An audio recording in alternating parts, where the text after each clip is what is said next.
আলহামদুলিল্লাহ, খুব সুন্দর সুষ্ঠু পরিবেশে একেবারে চমৎকার একটা আবহাওয়ার মধ্যে সুন্দর সুসময় একটা ভোট আমরা অনেক বছর পরে দিয়েছি। আমরা খুব ভালো লাগছে, হ্যাঁ, এবং সুন্দর পরিবেশ বিরাজ করছে। আলহামদুলিল্লাহ, এভাবে চলতে থাকলে ইনশাল্লাহ আমার মনে হয় সুষ্ঠু নিরপেক্ষ ভোট হবে এবং অনেক দিন পরে মানুষ স্বতঃস্ফূর্তভাবে একটা ভোট দিতে পারলো।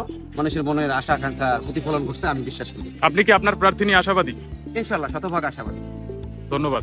আলহামদুলিল্লাহ, খুব খুশি এবং আশেপাশে যাদেরকে দেখলাম আমি, তারাও খুব আনন্দিত, মানে খুশি সহকারে সবাই ঈদের মতো পরিবেশে সবাই ভোট দিতেছে। ঈদের চেয়ে আনন্দের মতো একটা ব্যাপার ছিল। 17 বছর ভোট দিতে পারি যায় স্বৈরাচার শেখ হাসিনার জন্য, কিন্তু ইনশাআল্লাহ এই বছর জামাতে ভোট দিচ্ছি। ভিডিও ফুটেজ আছে। ত্রয়োদশ জাতীয় সংসদ নির্বাচনের ভোট প্রদান করতে যাচ্ছি। আমরা আছি বরিশাল 4 আসনের অন্তর্গত ভাষাঞ্চর ইউনিয়নের 1 এবং 2 নং ওয়ার্ডের সমন্বয়ে যে কেন্দ্র পড়েছে সেই কেন্দ্রে আমরা ভোট প্রদান করতে যাচ্ছি। আমরা সকাল থেকে শুনতে পেয়েছি যে উৎসবমুখর পরিবেশে ভোট প্রদান চলছে।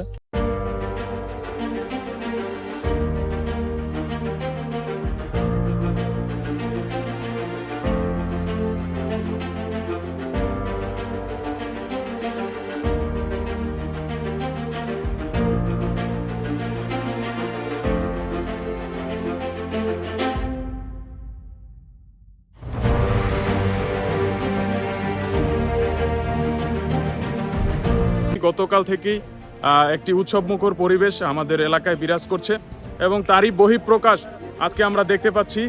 দীর্ঘ 17 বছর মানুষের কাঙ্ক্ষিত ভোট প্রদান করতে না পারা সেই আক্ষেপ থেকে সবাই একটি উৎসবমুখর পরিবেশ সৃষ্টি করছে। তারই ধারাবাহিকতায় আমরা দেখতে পাচ্ছি পিছনটায় সকাল থেকে নির্বিঘ্নে ভোট গ্রহণ চলছে এবং সুষ্ঠুভাবে সবাই ভোট প্রদান করছে। প্রথম ভোট দিতে পেরে খুবই আনন্দিত, যে মাত্রই ভোট দিয়ে বের হলাম, খুবই ভালো লাগছে। Wow feelings. এই মুহূর্তে আমরা এক ভাইকে পেয়েছি, তিনি মাত্রই ভোট দিয়ে বের হলেন। তার থেকে আমরা আসলে শুনবো, ভাই আপনার অনুভূতি কি? আলহামদুলিল্লাহ, আমি আমার জীবনে প্রথম ভোট দান করেছি এবং আপনারা দেখতে পাচ্ছেন এখানে অনেক মানুষ রৌদ্র এবং সবকিছুর রৌদ্র এবং ক্লান্তি অপেক্ষা করে ধৈর্যের সহিত নিয়ম শৃঙ্খলাবদ্ধভাবে ভোট দিতেছে এবং ভোটটাকে একটা ঈদের মতো উৎসব আকারে সবাই শৃঙ্খলাবদ্ধভাবে উদযাপন করতেছে। আলহামদুলিল্লাহ, আজকে সার্বিক পরিস্থিতি সকাল থেকেই ভালো। মানুষ সকাল 7টা থেকেই ভোট দিতে আসছে, উৎসবমুখর পরিবেশ চলতেছে, কোনো গ্যাঞ্জাম নাই। আমাদের বরিশাল 4 আসনে আমরা মূলত যাদের প্রতিদ্বন্দ্বিতা দেখতে পাচ্ছি, সেখানে এগিয়ে রয়েছেন ধানের শীষের প্রার্থী জনাব রাজীব হাসান, এছাড়াও দাঁড়িপাল্লা থেকে আব্দুল জব্বার এবং হাতপাখা থেকে আবুল খায়ের। তারাই মূলত আলোচনায় রয়েছে বরিশাল 4 আসনে এবং বাকিটা দেখা যাবে ফলাফল কি হয়।